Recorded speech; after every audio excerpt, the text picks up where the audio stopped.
Overrepresentation, wrongful placement of ELLs in special education. The critical issue we will be speaking about today is about the overrepresentation, wrongful placement of ELLs in special education.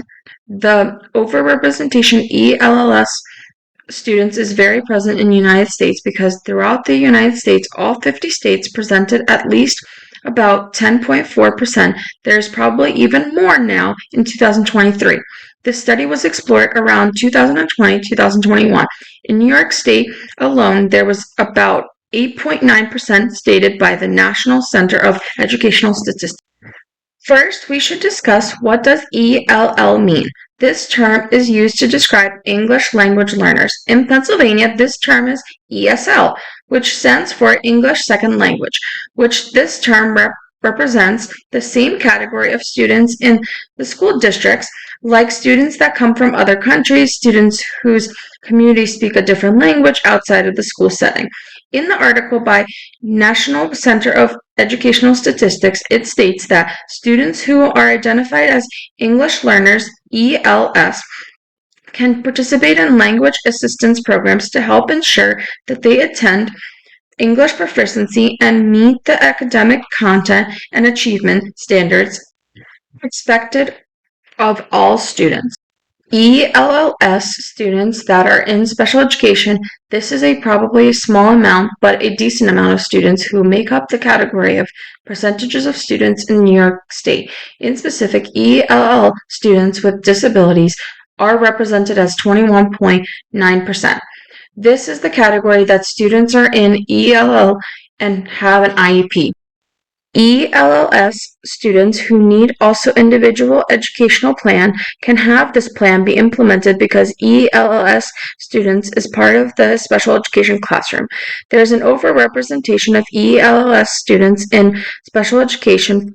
There are some reports of special education being a huge benefit for students in ELLs.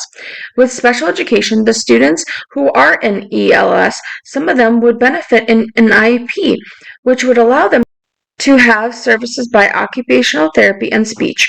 In the article by Alfred Altrez and Alba Orez, they speak about how if ELLs are failing in general ed, there is no harm in placing them in special ed, where they are receiving individual instructions. Also in the article, it talks about how there's 3 categories that describe the ELLs students struggling in academics. Students who are in ELLs and they are experiencing these academical struggles in their learning environment, it provides us as ELLs educators and general ed teachers that there is low support in ELLs and ESL. Throughout the United States, there have been more wrongful placements and overrepresentation of ELLs students in special education. There are some students who are in different stages of ELLs, and some of the students are newcomers, and these students would benefit of having some special education services. But there are students who are former ELLs students and students who are long-term ELLs students could not fully benefit of all special education services like occupational therapy and speech. The topic that really got me thinking about wrongful placement for ELLs students in special education is a crisis that really helped to support wrongful placement, which is the silence crisis, which discusses about the misidentification of ELLs students having a learning disability. Called a silence crisis, the misidentification of English language learners as students in learning disabilities. It states that the disproportion essentially significant that there are too many or too few students of certain demographic of a specific group or program than expected based off of the demographics representation within the entire population. Also in the article, with the silence of crisis and the misidentification of English language learners as students with learning disabilities, it talks about the 2 different disproportions occurring in our schools today, the overrepresentation and the underrepresentation. With this knowledge, it is important to evaluate each student when considering them for special education, because most of the time, most students who are in ELS could need certain special education services, but could not need support in certain other academic subjects.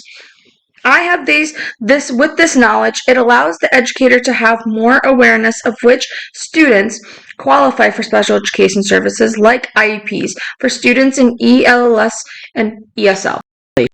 My driving force and my interest in this topic personally relates to my life because I was an ESL and I always struggled with academical learning, in specific learning to the English language, and this also brought a lot of services that helped me to explore my academical struggles, like having math support because reading was a struggle for me, and I also got extra support in reading and writing.